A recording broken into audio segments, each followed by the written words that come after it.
नमस्कार, आप देख रहे हैं समाचार नाउ हिंदी। इस वीडियो में आप देखेंगे देश और विदेश की 30 बड़ी खबरें जो आपको जाननी जरूरी है। तो इस चैनल को सब्सक्राइब करें, इस वीडियो को लाइक और शेयर करें। दिल्ली में टल गई बड़ी गैंग वॉर। तैयार बैठे अनमोल बिश्नोई और हैरी बॉक्सर गैंग के 5 खतरनाक शूटर हुए गिरफ्तार। दिल्ली पुलिस की स्पेशल सेल ने 2 अलग अलग ऑपरेशन में 5 खतरनाक शूटरों को गिरफ्तार किया है। गिरफ्तार शूटर पंजाब और हरियाणा के 3 हाई प्रोफाइल मर्डर केसों के मुख्य आरोपी हैं। गिरफ्तार आरोपियों में पीयूष पिपलानी, अंकुश सोलंकी, कुंवर बीर, लवप्रीत सिंह और संतोख उर्फ कपिल खत्री शामिल हैं। स्कूल वर्क फ्रॉम होम, अमीर गरीब और कारों को छूट। दिल्ली में सुप्रीम कोर्ट के फैसले की हर बात जान लीजिए। सुप्रीम कोर्ट ने दिल्ली एनसीआर में वायु प्रदूषण को नियंत्रण में लाने के लिए दीर्घकालिक उपायों पर जोर दिया है। कोर्ट ने स्कूलों को बंद रखने के लिए फैसले को विशेषज्ञों के निर्णय के दायरे में रखते हुए दखल देने से इनकार कर दिया। CAQM को शहरी आवागमन, पराली जलाने पर रोक, ग्रीन कवर बढ़ाने समेत व्यापक योजना बनाने को कहा गया है। हिमाचल में ढालदार सड़क पर अचानक पीछे दौड़ी बस, कूदने लगे बदहवास यात्री। वीडियो सामने आया। डलहौजी में टूरिस्टों से भरी गाड़ी पहाड़ पर अचानक पीछे की ओर लुढ़कने लगी। इससे जान का खतरा उत्पन्न हो गया। गाड़ी के लुढ़कते समय कई सैलानी सवार थे जो बदहवास स्थिति में जान बचाने के लिए मिनी बस से कूदते हुए दिखाई दिए। यदि गाड़ी पेड़ से नहीं टकराती तो ये सीधे नीचे खाई में गिर जाती, जिससे बड़ा हादसा हो सकता था। चांदी और चमकी, 2 लाख के पार पहुंची कीमत। सोने का भी हाल जान लीजिए। दिल्ली में चांदी की कीमत बुधवार को पहली बार 2 लाख रुपए प्रति किलोग्राम के रिकॉर्ड स्तर पर पहुंच गई है और स्थानीय बाजार में सोने की कीमत 600 रुपए बढ़कर 1,36,500 रुपए प्रति 10 ग्राम पर पहुंच गई है। अंतर्राष्ट्रीय बाजार में हाजिर चांदी ने पहली बार $66 प्रति औंस का आंकड़ा पार कर लिया है। 1500 करोड़ रुपए की बचत। एक्सप्रेसवे पर बिना आपकी कार रोके AI काटेगा टोल। गडकरी ने संसद में बताया कैसे। गडकरी ने बताया कि MLFF टोल प्रणाली और AI संचालित राजमार्ग प्रबंधन 2026 तक पूरे देश में लागू हो जाएगा। नई तकनीक के लागू होने से टोल नाके पर यात्रियों का प्रतीक्षा समय समाप्त हो जाएगा और टोल चोरी भी खत्म हो जाएगी। बता दें कि MLFF प्रणाली से सरकार को राजस्व में 6000 करोड़ रुपए की वृद्धि और ईंधन में 1500 करोड़ रुपए की बचत होगी। TMC सांसद कीर्ति आजाद पर संसद में ई-सिगरेट पीने का आरोप। बीजेपी ने शेयर किया वीडियो। भाजपा सांसद अनुराग ठाकुर ने लोकसभा में तृणमूल कांग्रेस के सांसद कीर्ति आजाद पर ई-सिगरेट पीने का आरोप लगाया था। अनुराग ठाकुर ने लोकसभा अध्यक्ष ओम बिरला को लिखित शिकायत देकर कीर्ति आजाद के खिलाफ कार्रवाई करने की मांग की है। वहीं बीजेपी मीडिया प्रभारी अमित मालवीय ने कीर्ति आजाद का वीडियो सोशल मीडिया पर साझा करके नियमों के उल्लंघन का आरोप लगाया।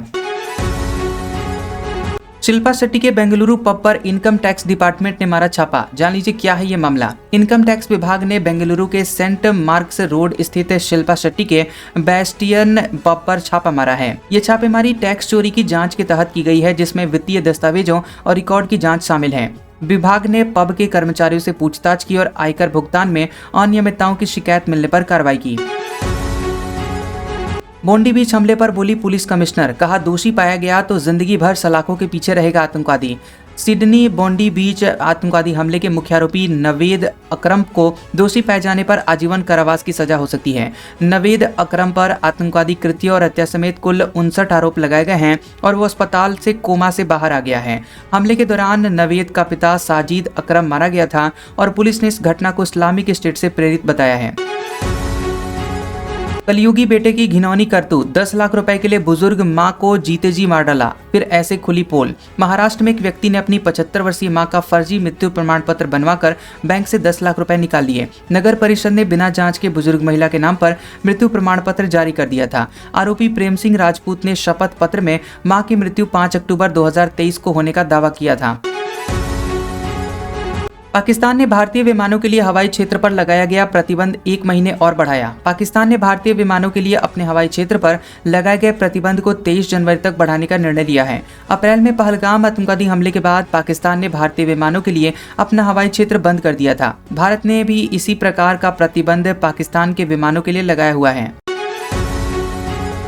दिल्ली प्रदूषण पर स्कूल बंद रहेंगे या खुले, अमीर वर्सेस गरीब की दलील पर सुप्रीम कोर्ट ने जान लीजिए क्या कुछ कहा। सुप्रीम कोर्ट ने दिल्ली एनसीआर में स्कूल खोलने या बंद करने के फैसले को विशेषज्ञों और सरकार के अधिकार क्षेत्र में बताया। वकील मेनका गुरुस्वामी ने स्कूल बंद होने पर गरीब बच्चों को मिड डे मील जैसी सुविधाओं से वंचित होने की बात कही है। अदालत ने बच्चों की सेहत को प्राथमिकता देते हुए 5वीं तक स्कूल खोलने या हाइब्रिड मॉडल पर करने से इनकार किया है। केवल BS4 और नए वाहनों को छूट। सुप्रीम कोर्ट ने पुराने वाहनों को लेकर अपने आदेश में किया संशोधन।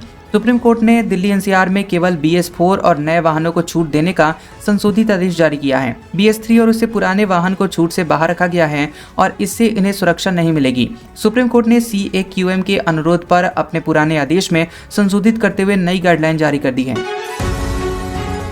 लोन चुकाने के लिए किसान ने बेची किडनी, साहूकारों ने 1 लाख रुपए के बदले 74 लाख रुपए वसूले। रुला देगी ये कहानी।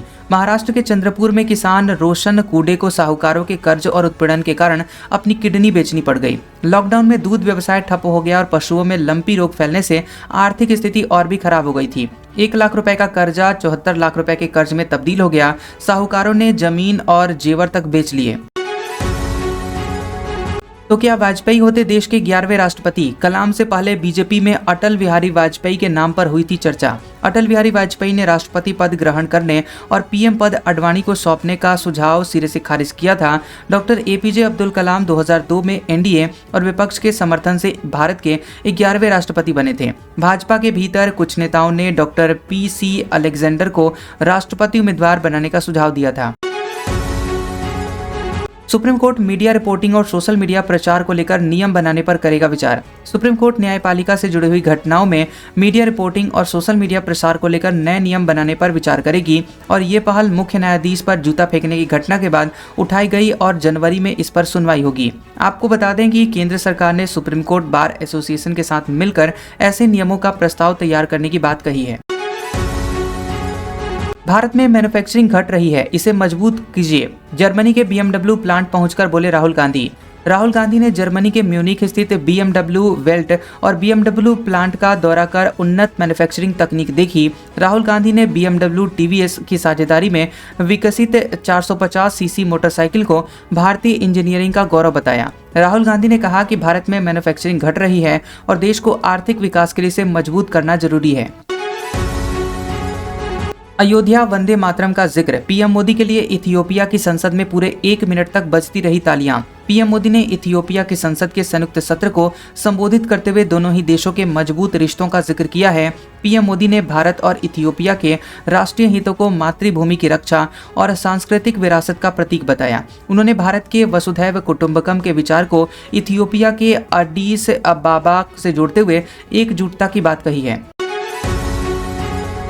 समंदर की गहराई में अब दुश्मन की खैर नहीं, भारतीय नौसेना का रोमियो बना काल। पाकिस्तान चीन को मिर्ची लगना तय। भारतीय नौसेना ने गोवा स्थित INS हंसा में MH-60R रोमियो हेलीकॉप्टरों की दूसरी स्क्वाड्रन को कमीशन किया है। MH-60R हेलीकॉप्टर उन्नत हथियार प्रणाली, सोनार, रडार और सेल्फ डिफेंस तकनीक से लैस एक मल्टी मिशन प्लेटफॉर्म है। इस हेलीकॉप्टर की सहायता से हिंद महासागर में भारत की पनडुब्बी रोधी और समुद्री निगरानी क्षमता कई गुना बढ़ गई है। मुंबई सी लिंक पर मौत से खेल। 250 किलोमीटर की रफ्तार पर दौड़ाई सुपर कार लैम्बोर्गिनी। बता दें कि मुंबई के बांद्रा वर्ली सी लिंक पर लैम्बोर्गिनी कार को 250 किलोमीटर प्रति घंटे की रफ्तार से चलाते हुए पकड़ा गया है। पुलिस ने चालक फैज एडन वाला की पहचान की है, जो कि खार पश्चिम का निवासी है और कार डीलर बताया जा रहा है। कार अहमदाबाद निवासी नीरव पटेल की है, हरियाणा रजिस्ट्रेशन नंबर की पर पंजीकृत है।